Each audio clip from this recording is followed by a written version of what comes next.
following is a production of DallasCowboys.com and the Dallas Cowboys Football Club. How about them Cowboys? Yeah!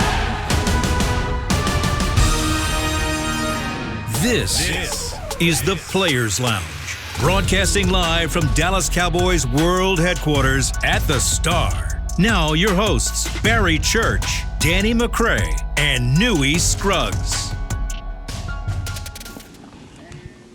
All right, everybody, here we go. It is time for the Players Lounge, brought to you by Hotels.com. I'm Newy Scruggs, longtime Cowboys reporter, joined by two former Dallas Cowboys safeties. That is Barry Church and Danny McCray. Our show is now in the offseason, which means we only go one day a week, Fridays at 11:30. So lock it in, tell your friends, lock it in, subscribe, and we would appreciate it. All right, guys, the Cowboys now are a 6-10 football team, officially with the 10th overall pick in the draft.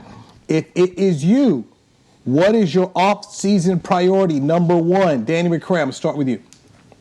No, you already know my top off-season priority, especially if we're talking about draft picks. I am going straight, finding a way to get me a left tackle to shore up my offensive line and get these guys back to playing the football that got us to those playoff runs and got us almost to the championship. You know, Dez did catch it. They changed the rule. But that's when we were really making some moves and we were able to run the ball and people were really fearing our offensive line. So I'm doing whatever I can to shore that up. And then for the rest of the draft, I'll focus on defense and free agency. I'll get us some defensive picks to re-up this defensive backfield and the defensive line, but I'm going offensive line first.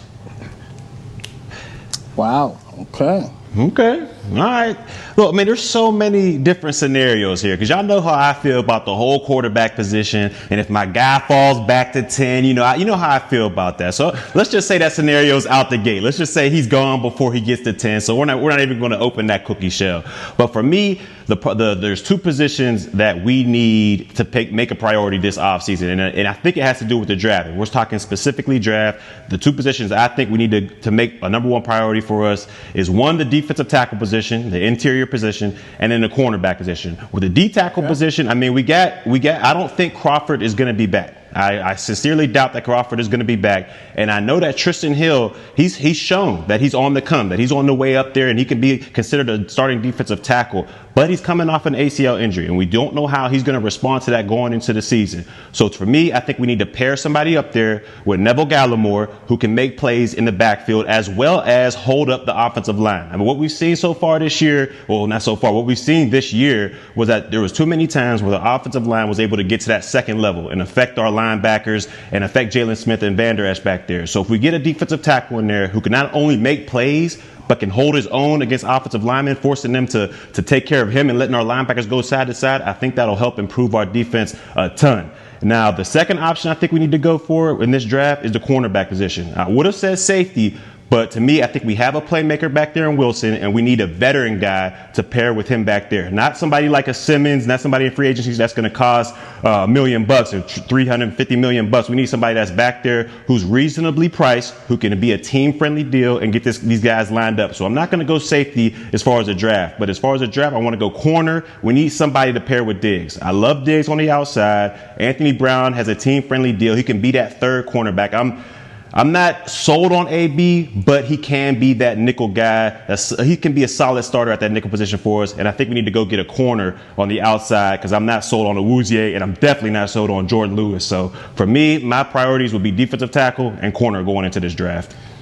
Hey, listen, Church, I heard you say that you love Diggs. Okay, so now you love Diggs on the outside, and you want to pair him up with another rookie in the draft. Yep. That makes me nervous. But, you know, if you hit on a guy and you find a guy like Jalen Ramsey or Patrick Peterson or somebody, if you find one of those type of guys and you strike gold, then I got you. But that does make me a little nervous. I think it is risky. A little more work to do before I say I love what he's doing out there. But I do see the potential. But I don't think he's at the level of he's the definite guy for the future. Like Newy wants to give him that $50 million contract already.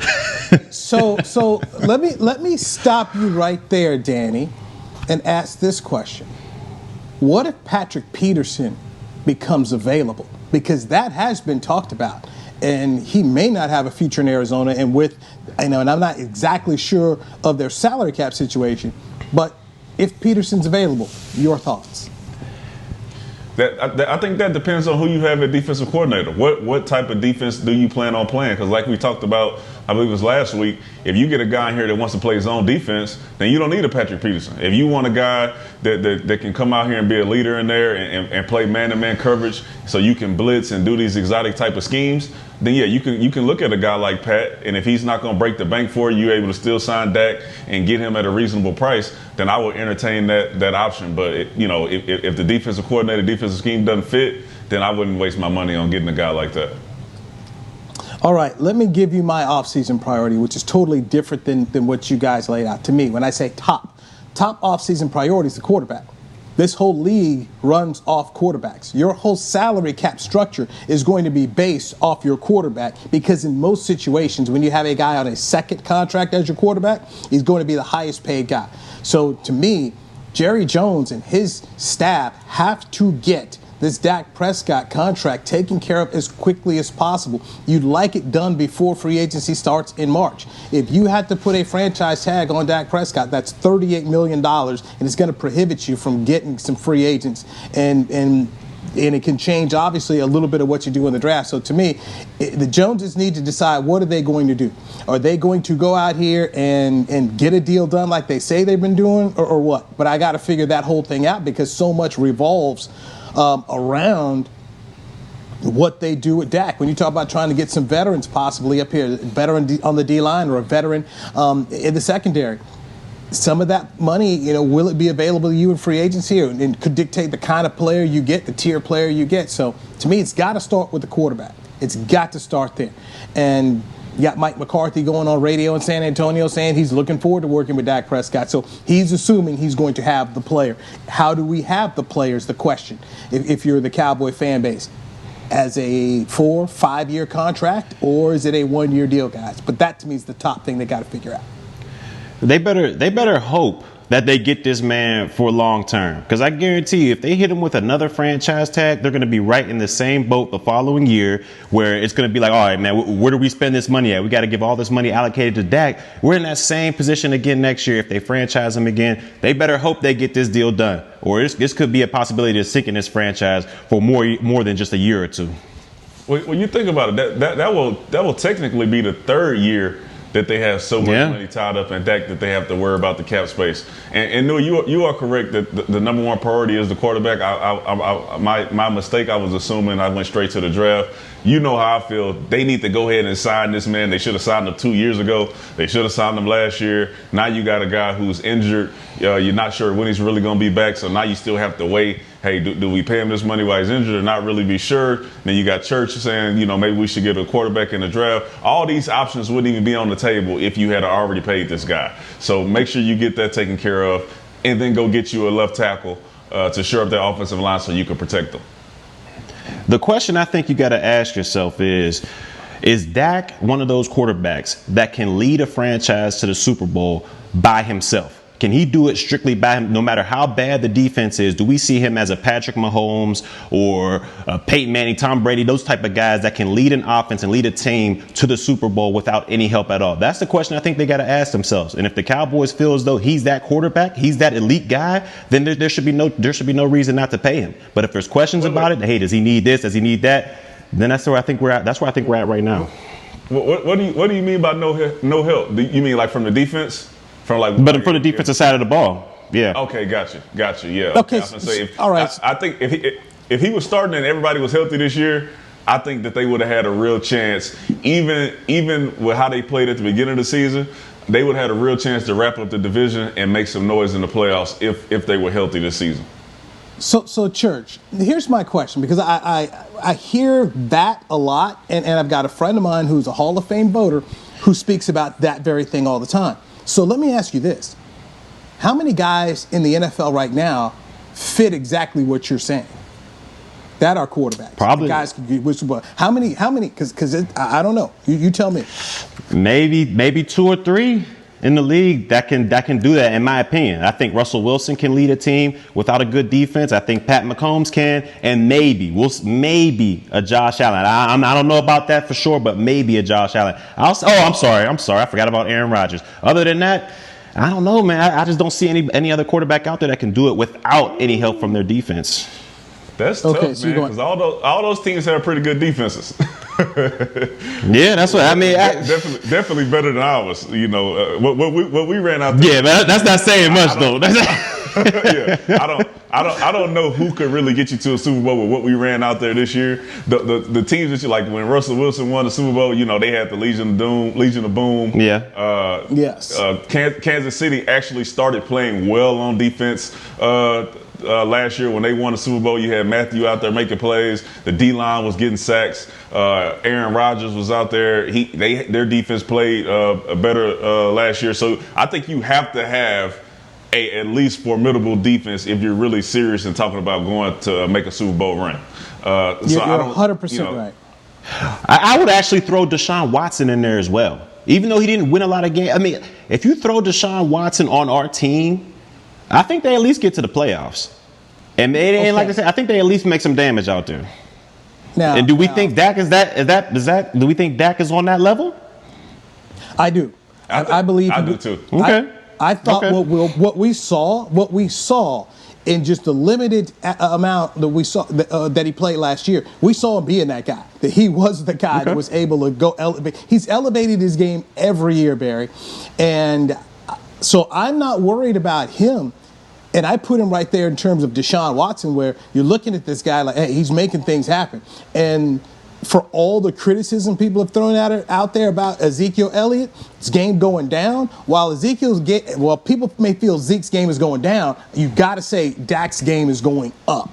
And Barry, you got to also remember, and I thought Danny hit it, you've got to play at least complementary defense if you're going to win. I look at the Green Bay Packers right now, and Aaron Rodgers on offense, yes, he is carrying the load, but they are playing some decent defense in Green Bay. It ain't the world's greatest, but you got to sit up here and do something. I go ahead and look at Ben Roethlisberger and the defense that they've got in Pittsburgh. You know, the Pittsburgh defense suffered some injuries, but, you know, as great as Big Ben's career has been, this year they tried to throw the ball, and down the stretch, he showed you he can't do it. I think Dak Prescott has a better opportunity as a quarterback in his offense than what I saw from Roethlisberger. Roethlisberger got some weapons now, especially on the outside. They can't run it worth a stink, but I think Dak Prescott has shown you, as you look around this league, he's a guy that you invest in. And that's what this is really about, Barry, more so than can you win me a Super Bowl, is if I invest these dollars in you, can you potentially get me there?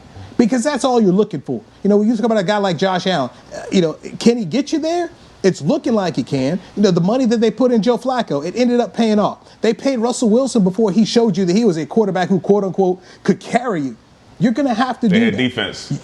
Those teams had defense. The Ravens had defense. They did. The Seahawks, they all had defense.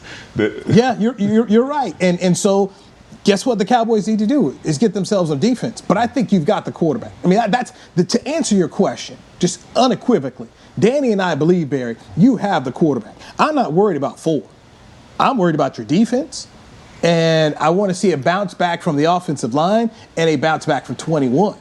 And I want to see 21 used more.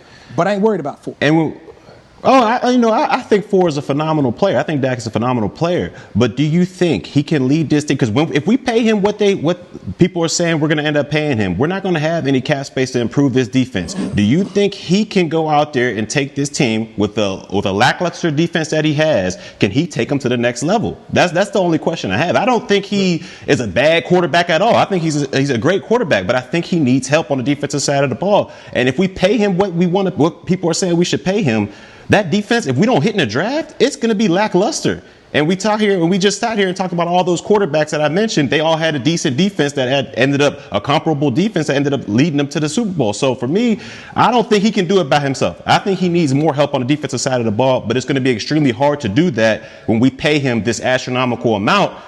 And when we're left with draft picks, we're going to have to hit on every single one of those draft picks to get a better defense. And it's going to be hard. There's going to be a lot of pressure. All right. You go back to the game they played with Seattle. Let me put the rest of this puzzle together for you, Church, so you can see where I'm coming from. So I believe that Dak is worth that much money, one, because he has the talent. We've seen him do it on the field.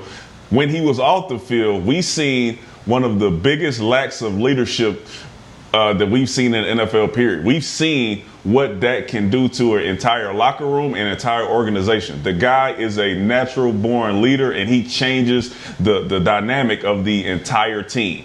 When you go out there and you go look for a guy in the draft, you're not going to get that. You're going to be missing out on what Dak is able to do on the field, what you've already seen him prove in the NFL, and what you've seen him be able to do in the locker room. And two, on the defense, this is where me and you kind of differ a little bit, because you 60-40 players and I'm 60-40 coaches. I really believe that Mike Nolan is the biggest issue here. I think some of these guys can still really play, and if you get them in the right scheme with the right coaching, I think they'll play a little better to make this defense be formidable. They did play better at the end of the season once they started picking up on some stuff.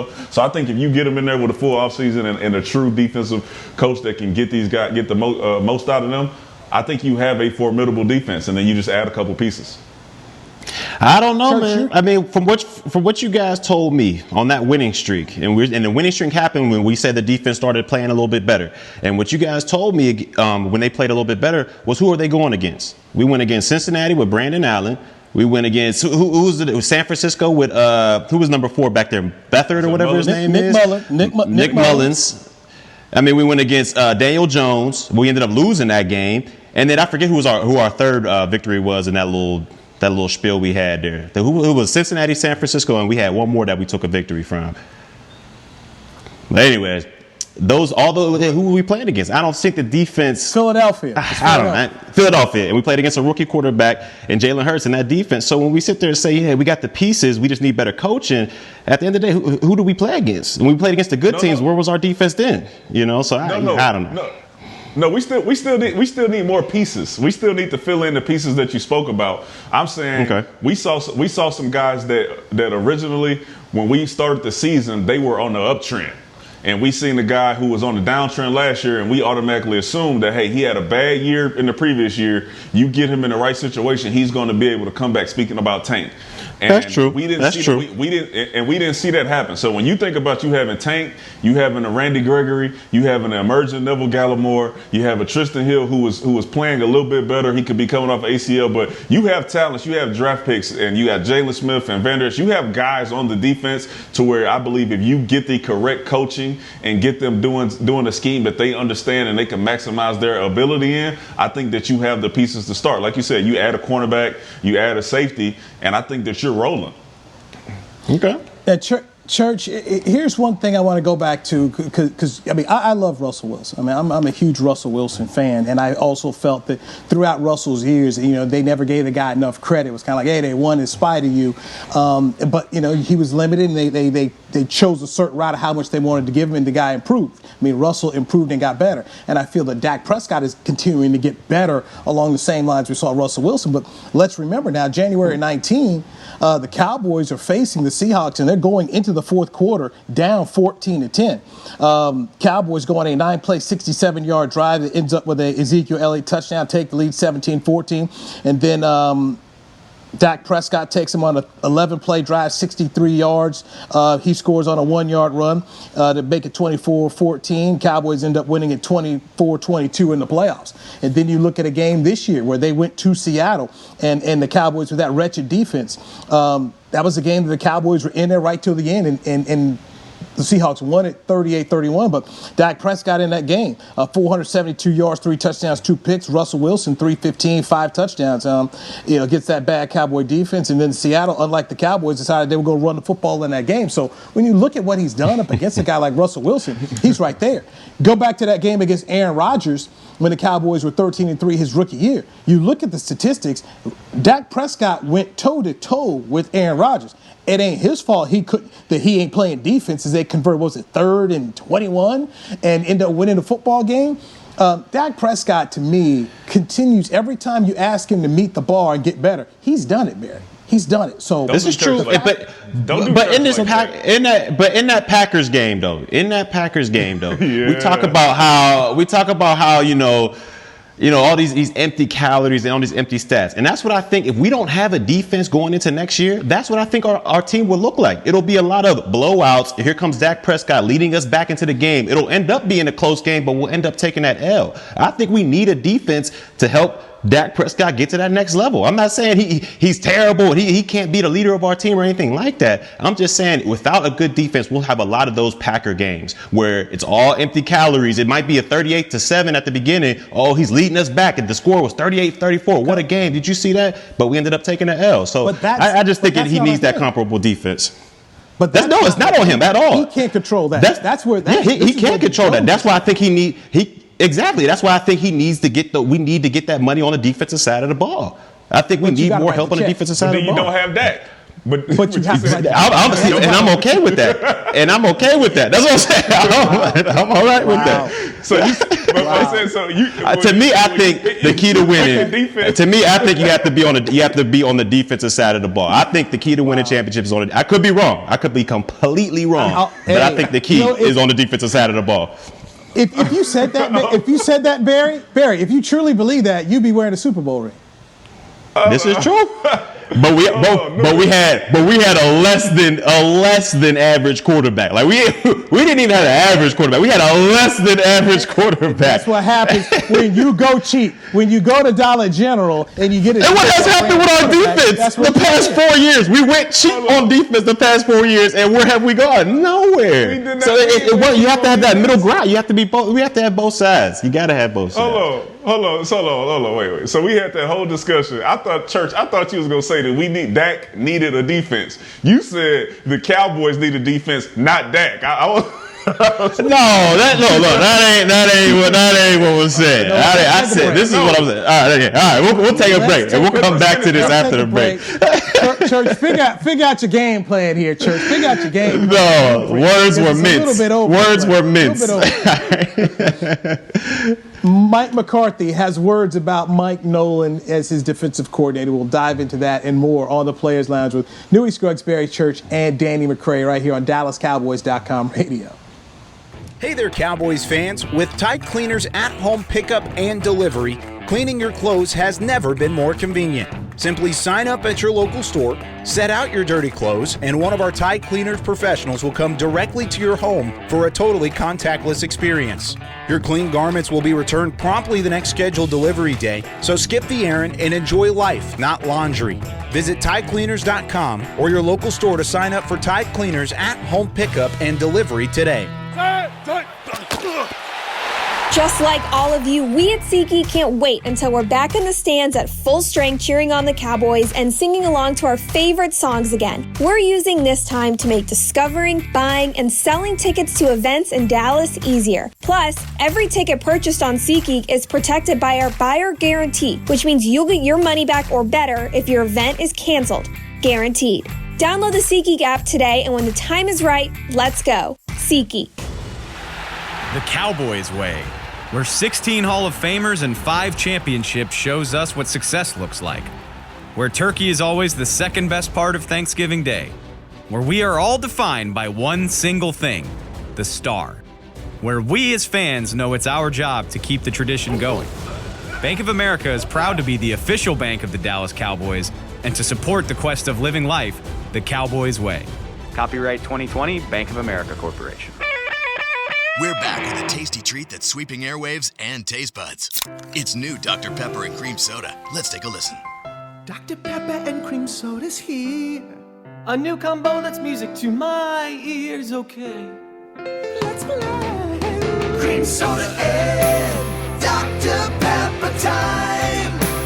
Pour it in a glass of ice. Music to my ears and mouth. New Dr. Pepper and Cream Soda. A delicious duet. Back to the Players Lounge. AT&T continues to innovate new ways to connect Cowboys Nation with new and exciting game day experiences, including StarView presented by AT&T 5G, available in stadium and for home use. Download the Dallas Cowboys mobile app and look for StarView under the Stadium tab. You are checking out the Players Lounge, brought to you by Hotels.com. We are in our SWBC Mortgage home studios, doing it virtually. I'm Newy Scruggs, longtime Cowboys reporter, joined by two former Dallas Cowboys safeties, Barry Church and Danny McCray. So, Church, let's recap our last segment here. Let's do it. You feel that the Cowboys, make sure I'm hearing this right, they need to take this offseason and invest heavily in defense. And even if it costs you Dak Prescott as your quarterback, because you feel instead of paying him $40 million or more, that you could get a bus driver type quarterback and win a championship. Am I hearing that correctly? What I'm saying is, look, I think Dak is phenomenal at the quarterback. I just don't think he's worth $42 million and wrecking your defense. And you're basically going to bring the same defense you did last year, and that's what cost us a lot of these games because we weren't able to stop anybody. So if Dak was going for 38, maybe even 39, if we're giving him the same contract that Deshaun Watson had, which was basically $39 a year, I'm okay with that. But when you get into the 42s, 43s, maybe even 45 millions, I'm not so sure I'm pulling the trigger on that, and I would allocate those funds to the defensive side of the ball. That's all I'm saying.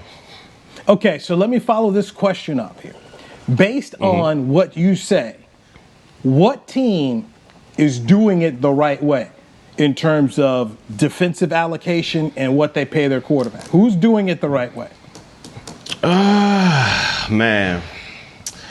I would say New England, but they ain't spending money on anybody.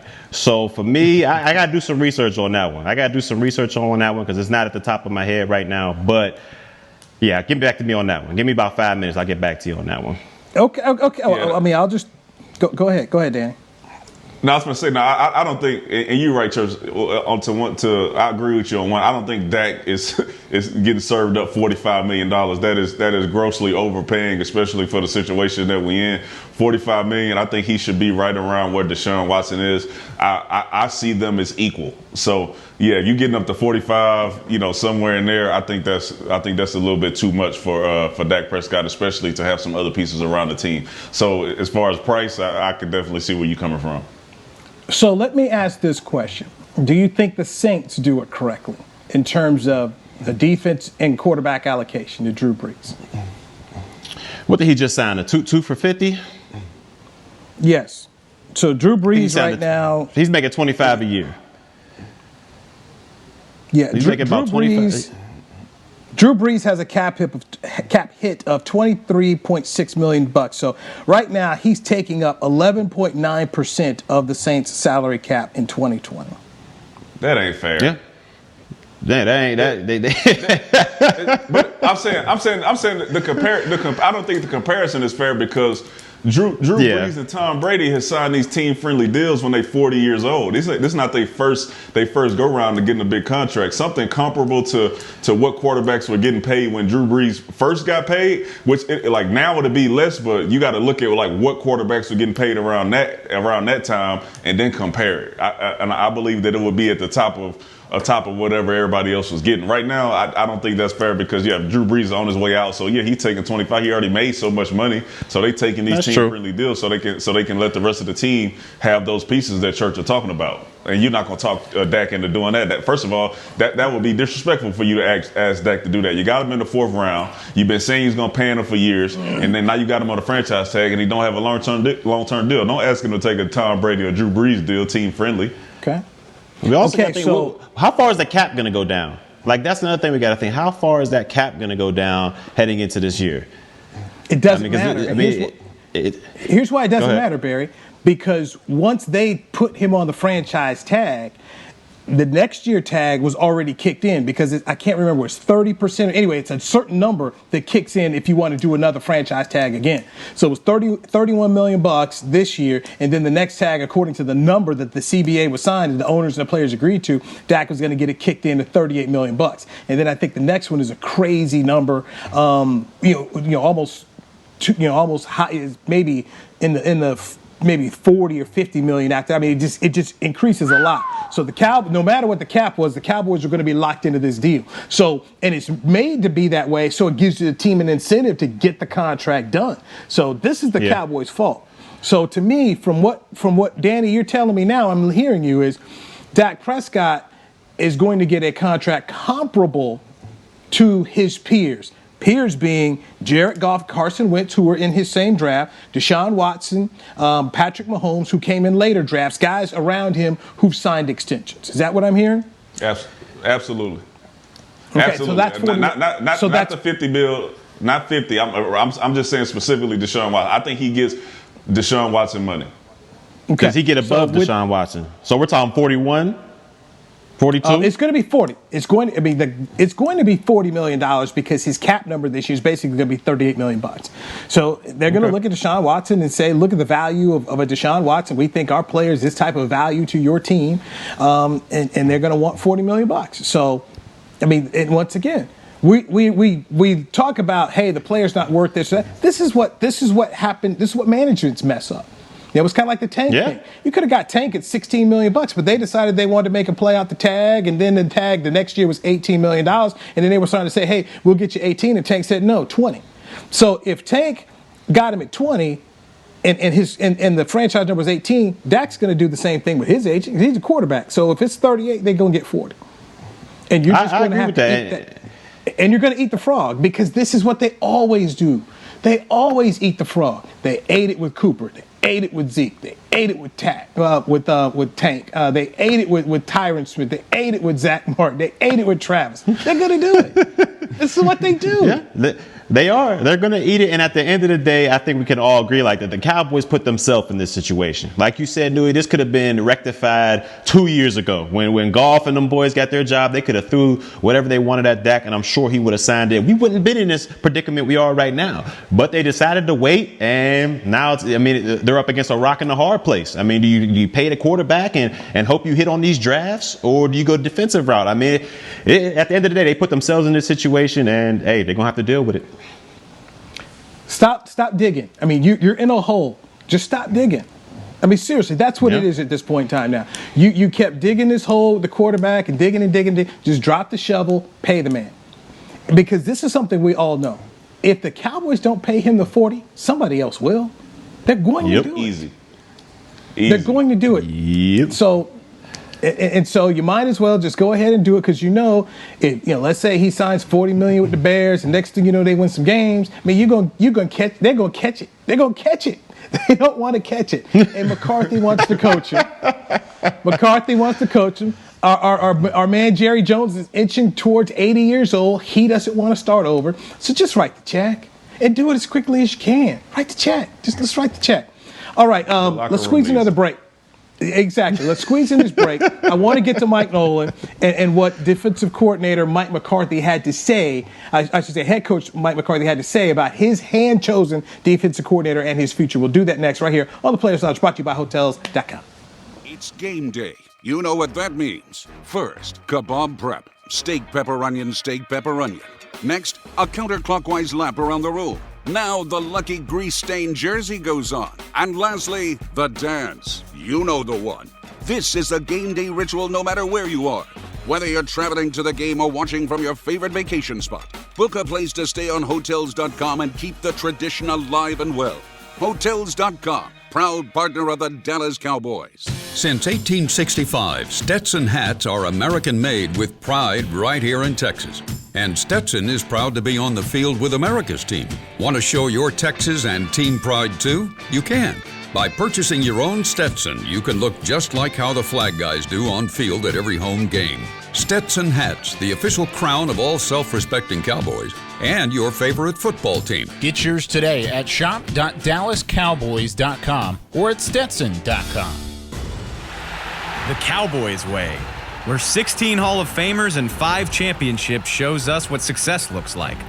Where turkey is always the second best part of Thanksgiving Day. Where we are all defined by one single thing, the star. Where we as fans know it's our job to keep the tradition going. Bank of America is proud to be the official bank of the Dallas Cowboys and to support the quest of living life the Cowboys way. Copyright 2020, Bank of America Corporation. Hey there, Cowboys fans. With Tide Cleaners at-home pickup and delivery, cleaning your clothes has never been more convenient. Simply sign up at your local store, set out your dirty clothes, and one of our Tide Cleaners professionals will come directly to your home for a totally contactless experience. Your clean garments will be returned promptly the next scheduled delivery day, so skip the errand and enjoy life, not laundry. Visit TideCleaners.com or your local store to sign up for Tide Cleaners at-home pickup and delivery today. Back to the Players Lounge.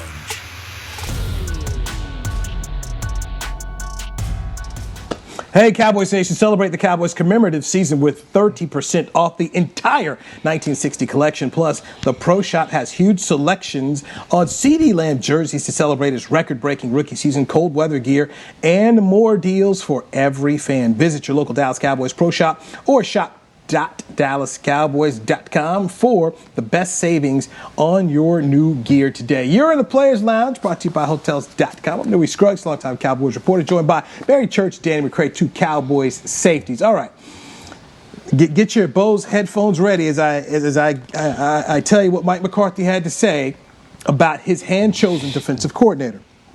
He said, when asked about his status, he said, quote, "That's what we're working on.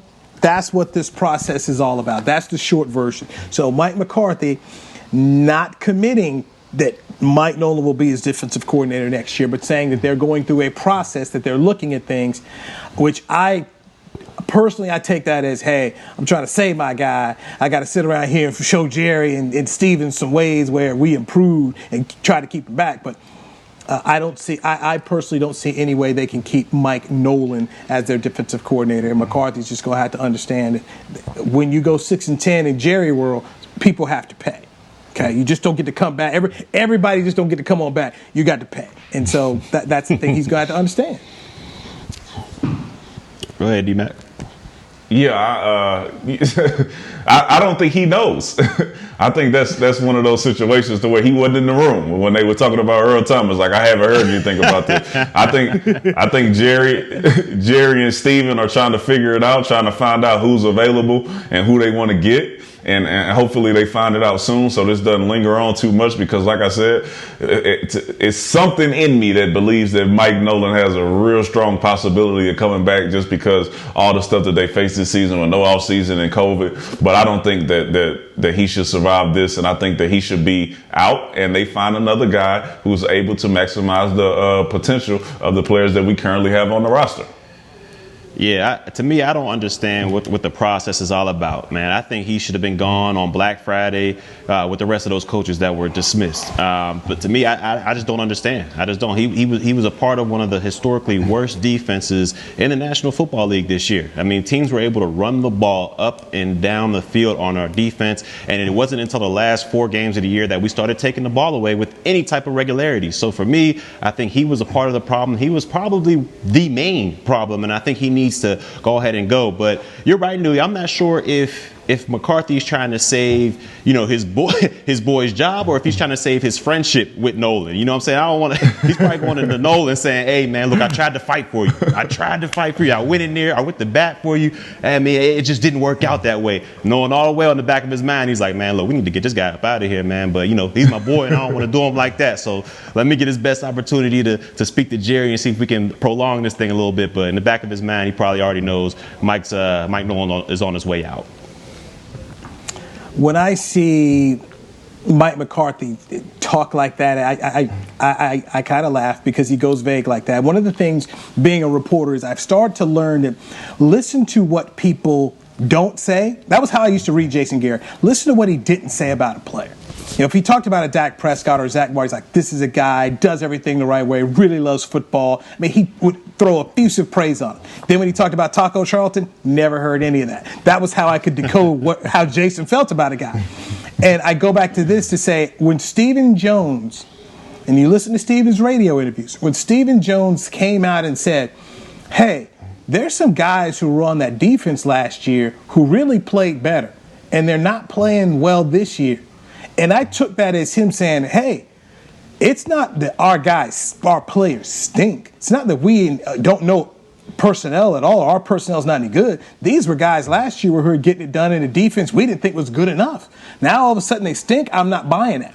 And that, to me, is where a guy like Mike Nolan is going to end up having to fall on the sword, because you don't have a guy like Stephen Jones who's in your corner. And we all know Stephen Jones has major say in this organization. But I don't know how they can sit around here and just try to go off these last 4 games and say, hey, look, we're a better football team. I thought the Giant game was just one more reason why Mike Nolan should go.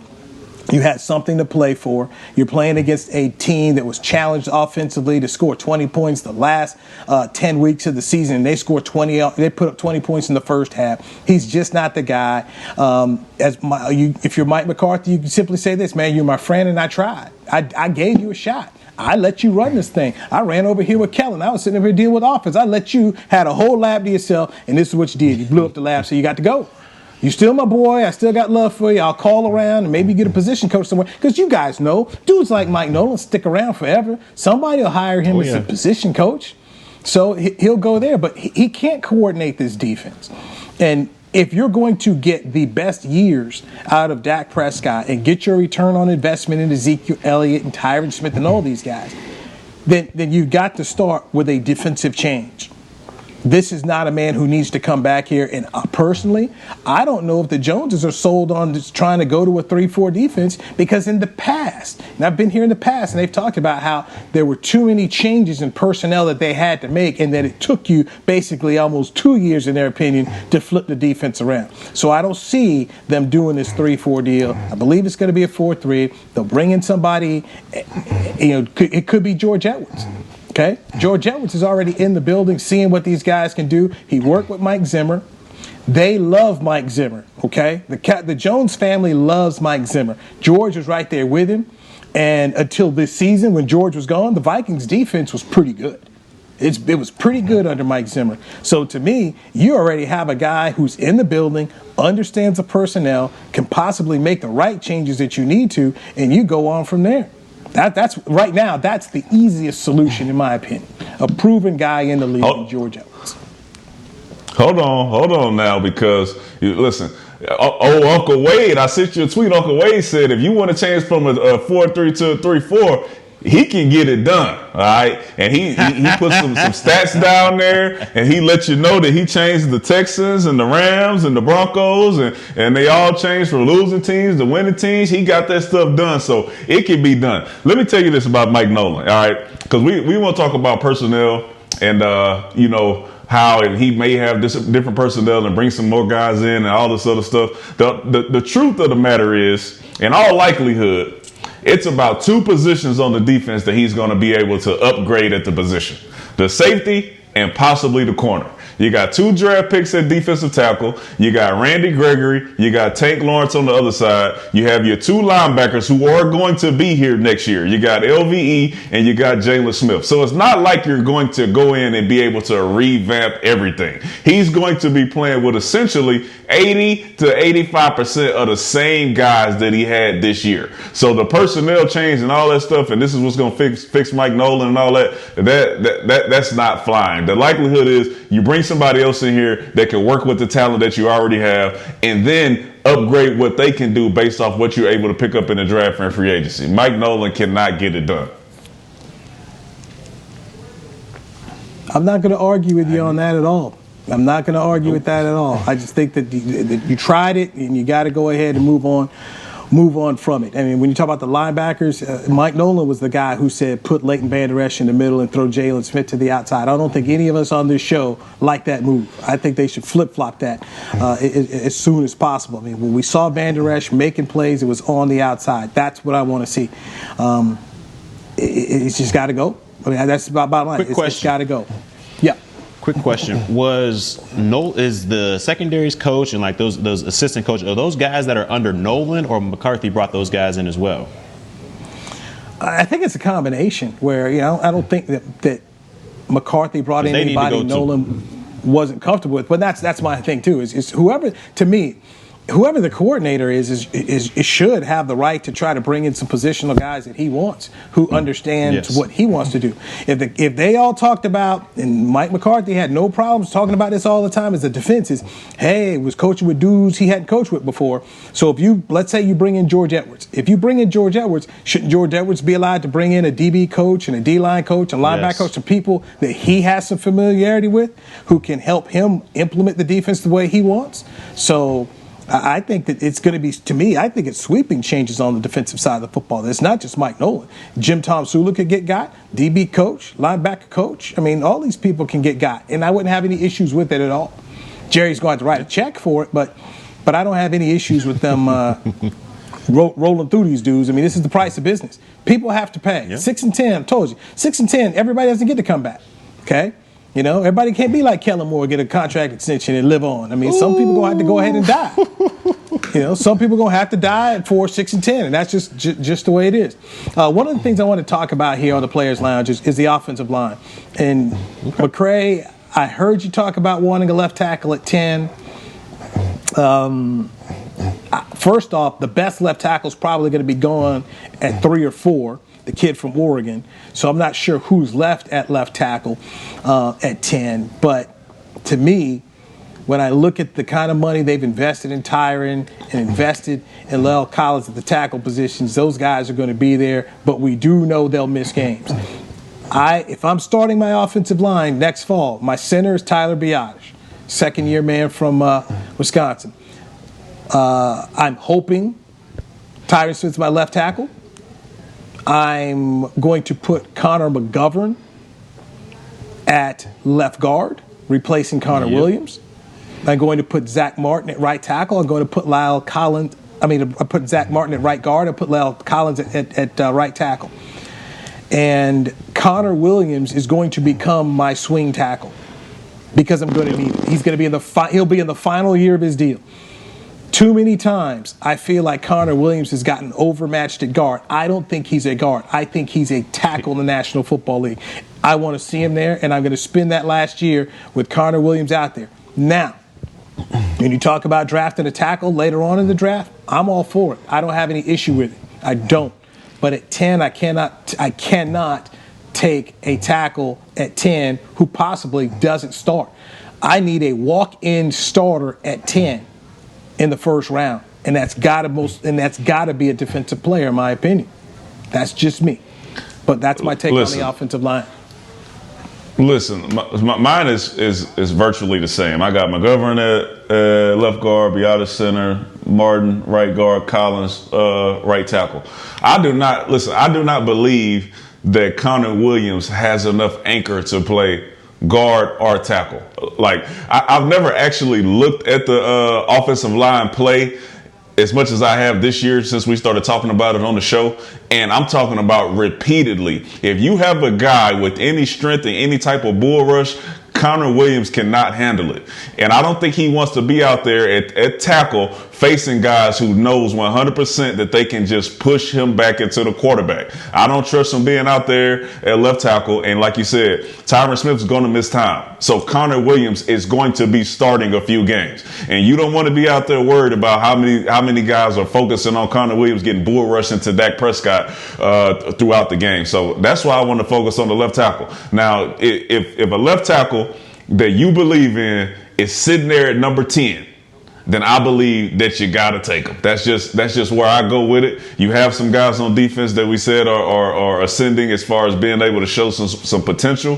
So I'm still stuck at protecting Dak Prescott. So if you're going to sign him to a 4 or 5 year deal, make sure that he has the offensive line and get you a left tackle. Wait, so you're gonna sign Dak to that big deal and then take your first rounder on somebody who might not be able to be in there to start the first day? No. That's what I said. If you have somebody that you believe in that's sitting at number 10, since we already messed up our draft order, like if they would have done what me and Newy said a long time ago, you would have been up there picking earlier, and you possibly had a guy that you could depend on being a starter on day one. Like just like CD Lamb fell to you last season, and you had to pick him. If your left tackle falls to you at number 10 in the draft, I believe that you have to take him. You invest all this money in Dak Prescott, so you need to protect him rhythm and have some guys that are dependable out there and go back to that game plan that you had previously. Control the clock, make people figure your offensive line and control the line of scrimmage, and then play defense 15 minutes out of the game and take the ball away because everybody's playing from behind. I think that's a recipe for us for winning for what we have currently on the roster. Ooh. You think that defense, what we got currently on the roster right now, can do that? Listen. You're just trying to win shootouts. You're trying to win shootouts at this time. Listen. I already spoke to this. The guys that we have on the defense, most of them are still going to be here on the roster next year. We talked about changing out some guys in the secondary. We talked about changing out essentially 2 guys, the safety and one of the corners. We still got AB and we got Diggs, who are going to be starting as the number 2 and number 3 corner on the roster. We talk about going to get a safety. Our linebackers are already pretty much set in stone, and our defensive line, for the most part, besides one that y'all talking about drafting in the first round, is pretty much set in stone. We got the 2 outside guys. We got Neville Gallimore, who we drafted, and you got Tristan Hill. Are we sure? Are we sure James going to be here? He ain't going nowhere. Are we sure? Watch the film. I don't know. Watch the tape. Watch the tape. Listen, he was amongst the leaders in tackles. I can't sit around here and look at this Cowboys defense and think that with a potential 10th overall pick in the draft to use it on offense as somebody that's not in a walk-in starter. I can't see it. It doesn't make sense. And also, I go back to what we've talked about before. If you sign Dak Prescott, what do you need? You need to start to bring in cost certainty on players. You use a defensive selection, that's 5 years you have with a player versus getting them at 4 years in every other round. So that, to me, makes it even more imperative that I need a defensive guy who I can have here for 5 years, and I need to try to hit on a blue-chip defensive player versus an offensive lineman who's going to potentially sit on the bench. That doesn't make sense, guys, in a salary cap world. That just doesn't make sense. What are we talking about sitting on the bench? Well, first of all, don't forget about Taco Charlton. All right, talk about 5 years. All right, so let's not act like just because you draft a defensive player in the first round that they're going to be here that long. And when you pass on the better player, yeah. I mean, you take the better player, T.J. Watt, you'd been fine. Yeah, but we did. And Taco was not here for 5 years. But remember, I'm speaking of is if we do not have Tyron Smith on the roster. This is my position. Not draft a guy to be behind Tyron Smith and sit on the bench. I'm speaking of we don't have Tyron Smith on the roster, and our left tackle is the guy who's going to come replace him. That is what I was talking about during the season, and that's what I'm talking about now. Not a guy, we're not going to draft a guy number 10 to come sit behind Tyron Smith. That would make no sense. Yeah, if you got Tyron Smith on the roster, go defense. So, all right, so I'll give you a name that I've seen at 10 by certain people. Rashawn Slater, offensive tackle at Northwestern. So if you take Slater at 10, where are you putting him at to start the season? Is Tyron Smith on the roster? Yes. Well, you don't take him at 10. My whole game plan was not to. Remember, we had this discussion during the season. Who should be on the roster? Who shouldn't? I was adamant about Tyron Smith is not going to be able to be dependable. If you can move him or release him, get rid of it, especially if it can save you some money and get you a new offensive tackle who's going to be dependable out there, not Connor Williams. That is what I said. And if you're able to do that, I still believe that. If Tyron Smith is on the roster, Newy and Church, we ain't taking a tackle at number 10. We're going defense. You're not going to stack up the position if Tyron Smith is still out there. So just to clarify things, if you were the GM, in your opinion, you would either release or try to find a trade partner for Tyron Smith. Absolutely. If I could find something that worked, if I could find something that worked for me, absolutely. Listen, bad back, bad neck, bad knees is next. All right, he ain't been able to play out there. It's not nothing against the guy and how hard he works or how good he is at the position. We're talking about straight health, some stuff that he can't even control. He can lift as much as he wants to. He can do as much rehab as he wants to, and he's still not been able to be available. And that's just that's a fact. You can go back and see. And when he's not out there, our offensive line is in limbo. You have major issues when Tyron Smith is not playing in the game. Okay, so I'll just throw you dead cap money out here, okay? The dead cap hit for Tyron Smith in 2021 is $8.8 million. So that's the dead cap hit. His overall cap hit is $14 million. So it's too much.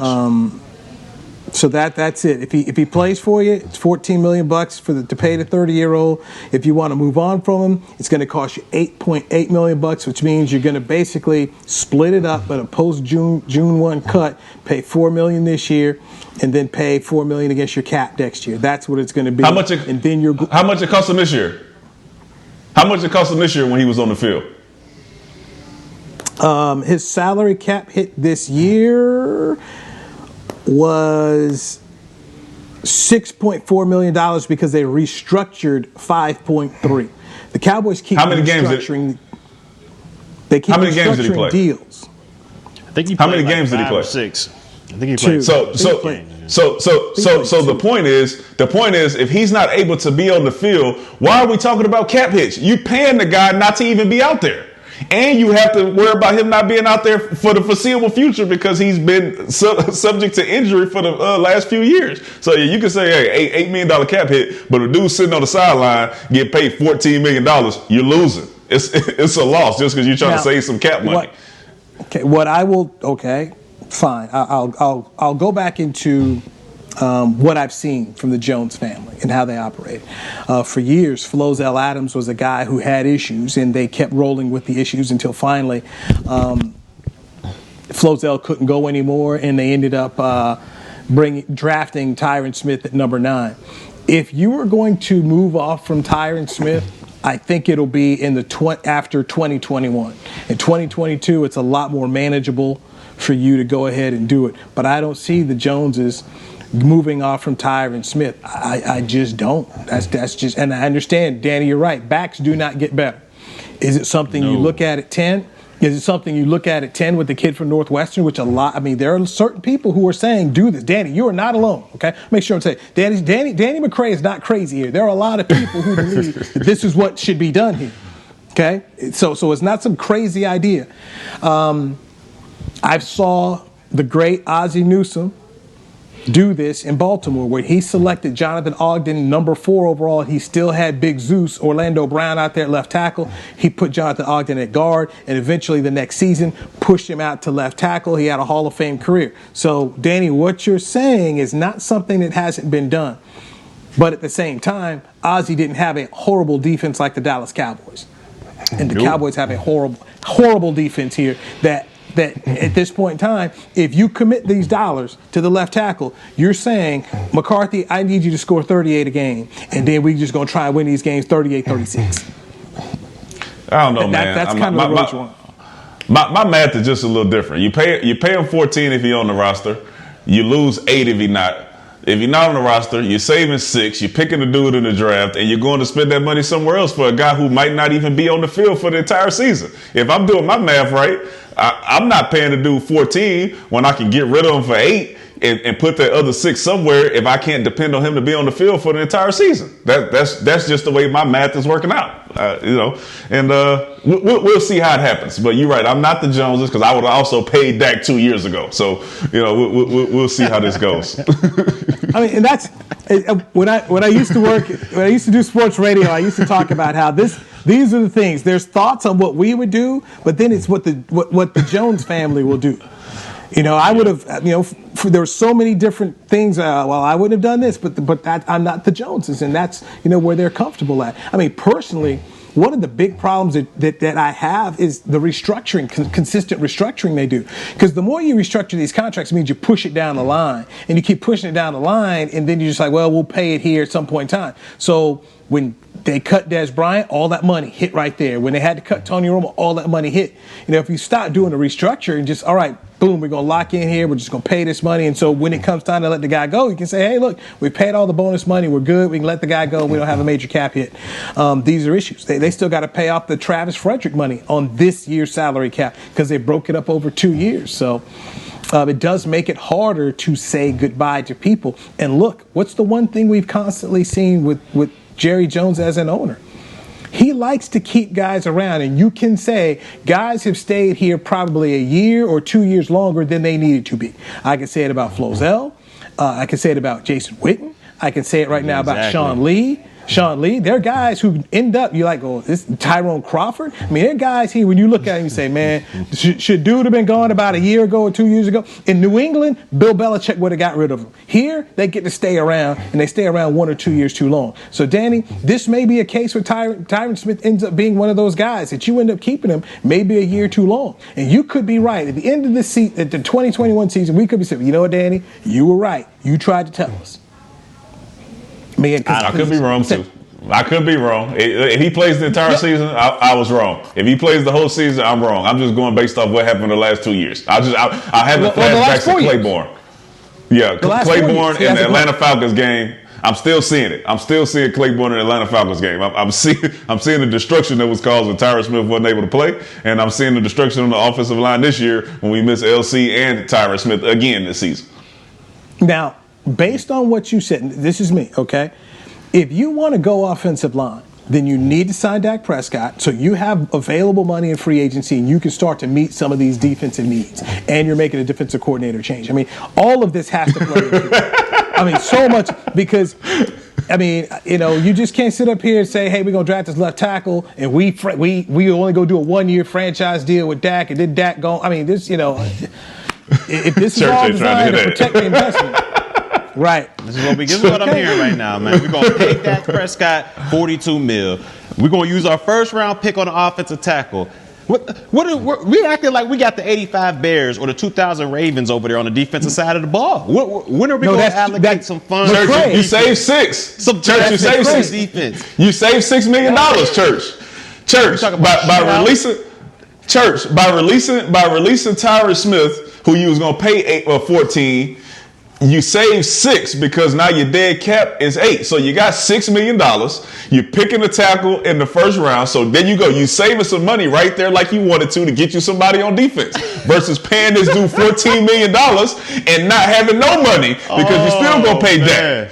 I'm just saying, you saving bread. You talking about you want some money. And we ain't paying Dak 42. Also, we ain't 40. Y'all putting a lot of pressure on Will. Don't put this pressure, man. That's not me. That's not me. That's him. Because we acting like Danny. This tackle that we draft is gonna be. He might. What if he's a bust? Then what? Then all hitting the fan, man. That's all I'm saying. Bro, come on, Church. At the beginning of the show, you said you said we can go out there with Andy Dalton at the beginning of the show and fix up the defense. So I don't want to know. He's been in the league, man. He has. You was called the Red Pistol the last week of the season. You said you want to take his nickname back. You said you can't believe you called him for real.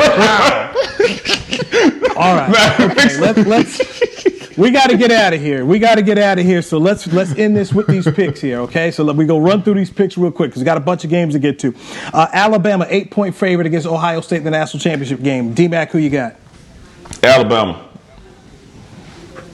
What's the score? Alabama, and they don't cover. They win by 4. So I'm going to go something like 35-31. Ohio State. 35-30. Ohio State, okay. 35. Ohio State 35, Alabama 28. All right. Fighting Justin Fields, baby. Give me Alabama 41, Ohio State 31. All right. Indy Buffalo 6-point favorite. D-Mac. I got Buffalo covering. I'm going 31-21. I got old man Phillip Rivers. I got old man Rivers pulling an upset. I got Indy 31, Buffalo 24. 31-24. Give me Buffalo 30-17. All right, Rams, 3-point dog against Seattle. It's in Seattle. D-Mac. I got Seattle covering. I don't have any faith in Jared Goff, so I'm going to go 31-17. Yeah, I got Seattle in this one. 24-14. 24-14 Seattle for Church. All right, give me Seattle to win this bad boy here. 34-13.